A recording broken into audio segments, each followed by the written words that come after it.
José de San Martín. José Francisco de San Martín y Matorras, Yapeyú, hoy San Martín, Corrientes, Argentina. 1778, Boulogne-sur-Mer, Francia. 1850, héroe de la independencia americana, libertador de Chile y Perú. La singularidad del perfil heroico de José de San Martín viene dada, más que por sus hazañas exteriores, por la grandeza interior de su carácter.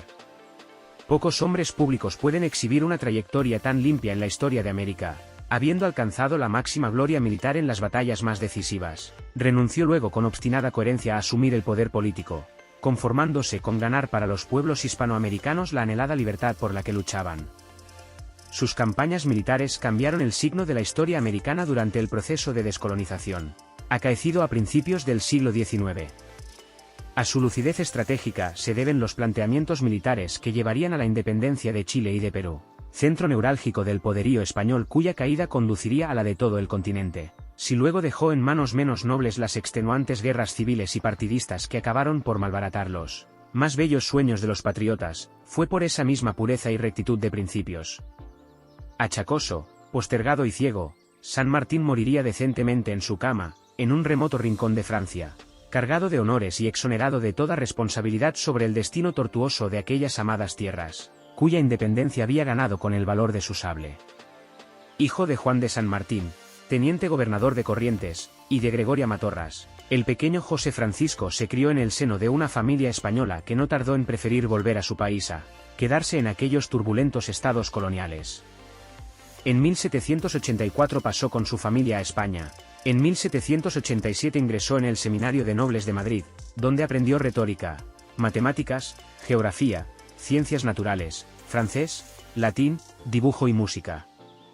2 años después pidió y obtuvo el ingreso como cadete en el regimiento de Murcia. Fue este el origen de una brillante y vertiginosa carrera militar que tendría su bautismo de fuego en el sitio de Orán, 1791, en la campaña de Melilla. 13 años tenía entonces el futuro libertador.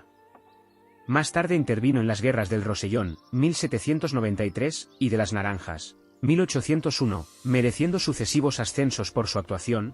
En 1803 era ya capitán de infantería en el Regimiento de Voluntarios de Campo Mayor. Cuando la invasión napoleónica de la península dio lugar a la Guerra de la Independencia Española, 1808 a 1814, su arrojo contra los invasores franceses en la batalla de Bailén, 1808, le valdría ser nombrado teniente coronel de caballería. La emancipación de América. Tras esta fulgurante carrera en el ejército español, y poco después de estallar la revolución emancipadora en América, San Martín, que había mantenido contactos con las logias masónicas que simpatizaban con el movimiento independentista, reorientó su vida hacia la causa emancipadora. El sentimiento de su identidad americana y su ideario liberal, desarrollado en el clima espiritual surgido tras la Revolución Francesa y en la lectura de los enciclopedistas ilustrados franceses y españoles, lo determinaron a contribuir a la libertad de su patria. Inició así una nueva etapa de su vida que lo convertiría, junto con Simón Bolívar, en una de las personalidades más destacadas de la Guerra de Emancipación Americana. Solicitó la baja en el ejército español y marchó primero a Londres, 1811, donde permaneció casi 4 meses. Allí asistió a las sesiones de la Gran Reunión Americana, fundada por Francisco de Miranda, que fue la organización madre de varias otras esparcidas por América con idénticos fines, la independencia y organización de los pueblos americanos. San Martín decidió apoyarse en O'Higgins, con quien preparó el plan de invasión que sería aprobado por los gobiernos de Gervasio Antonio de Posadas y de Juan Martín de Pueyrredón. En Mendoza, durante 3 años, 1814 a 1817, y con pobres recursos, San Martín organizó pacientemente el ejército con la ayuda de la población de los Andes. A la empresa se sumó también con celo su esposa, doña Remedios, que entregó sus joyas para aliviar en algo las penurias de los patriotas. En 1816 esta abnegada mujer dio al general su única hija, Merceditas, que sería el bálsamo de San Martín en su solitaria vejez. Finalmente, en 1817 inició la gran campaña que habría de dar un giro nuevo a la guerra, en el momento más difícil para la causa americana, cuando la insurrección estaba vencida en todas partes con excepción de la Argentina. Su objetivo era invadir Chile cruzando la cordillera de los Andes, y su realización, en solo 24 días, constituiría la mayor hazaña militar americana de todos los tiempos.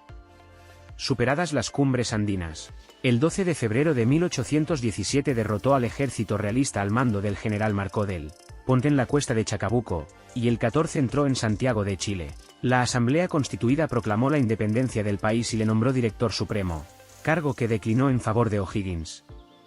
La liberación de Perú. Pero esta gran hazaña de San Martín perseguía, como ya se ha indicado, una meta mucho más ambiciosa, y respondía a la estrategia continental del Libertador.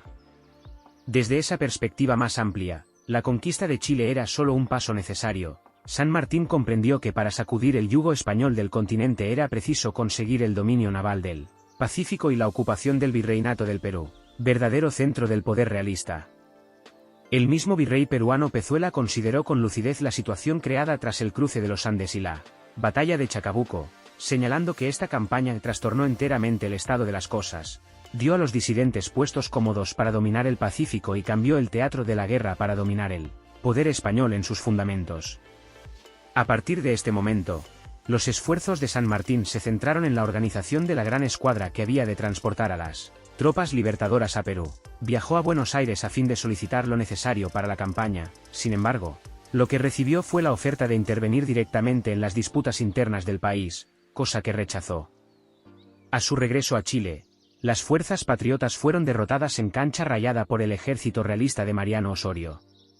San Martín reorganizó las desmoralizadas tropas criollas y venció a Osorio en los llanos de Maipú, 5 de abril de 1818, al término de esta batalla, con la que quedaba asegurada la libertad chilena, tuvo lugar el célebre abrazo entre San Martín y O'Higgins. Aún después de destruidos los últimos focos de resistencia española, San Martín tuvo que vencer tremendos obstáculos, la falta de dinero, las diferencias políticas y la rivalidad y envidia de sus enemigos, pero los muchos meses dedicados a la organización de la campaña de Perú acabarían dando su fruto.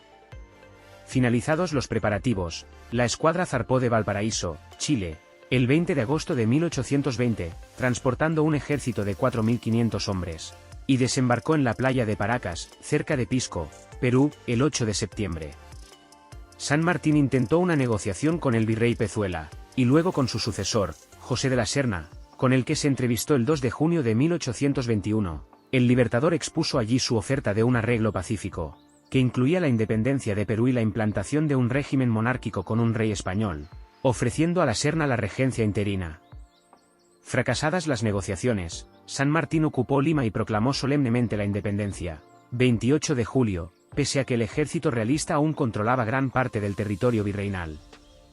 Nombrado protector de Perú, mientras enviados suyos gestionaban en las cortes europeas el establecimiento de una monarquía, la incertidumbre de su situación militar contrastaba con la consolidación de Simón Bolívar en la Gran Colombia y la total liberación de Quito tras la batalla de Pichincha. Hostilizado por los españoles que se habían hecho fuertes en las montañas, con su ejército desgastado por la prolongada campaña y con su poder minado por las disensiones entre los patriotas, San Martín hubo de sostener una lucha constante. La ocupación de Guayaquil, ciudad reivindicada por Perú, fue el motivo inmediato de su célebre entrevista con Simón Bolívar, julio de 1822, en la que había de tratarse el futuro del continente y cuyo contenido exacto es aún objeto de múltiples discusiones, pero que sin duda debió de desalentar a San Martín, nada más regresar a Lima, y ante la creciente oposición peruana a su política, convocó el Congreso y presentó la renuncia a su cargo de protector, 20 de septiembre de 1822, 2 años antes de que la victoria de Ayacucho pusiera fin definitivamente a la dominación española en Perú y en todo el continente. El retiro. San Martín había decidido retirarse, consideraba cumplido su deber de liberar a los pueblos y no quiso participar en las luchas intestinas por el poder. En octubre de 1822 llegó a Chile, en verano de 1823 cruzó los Andes y pasó a Mendoza con la idea de establecerse allí, apartado de la vida pública. Pero las muchas críticas adversas que le atribuían aspiraciones de mando y el fallecimiento de su esposa lo determinaron a partir en febrero de 1824 rumbo a Europa, acompañado por su hija Merceditas, que en esa época tenía 7 años. Residió un tiempo en Gran Bretaña y de allí se trasladó a Bruselas, Bélgica, donde vivió modestamente. Su menguada renta apenas le alcanzaba para pagar el colegio de Mercedes. Hacia 1827 se deterioró su salud, resentida por el reumatismo, y su situación económica. Las rentas apenas le llegaban para su manutención. Durante esos años en Europa arrastró además una incurable nostalgia de su patria. Su última tentativa de regreso tuvo lugar en 1829. 2 años antes había ofrecido sus servicios a las autoridades argentinas para la guerra contra el Imperio Brasil.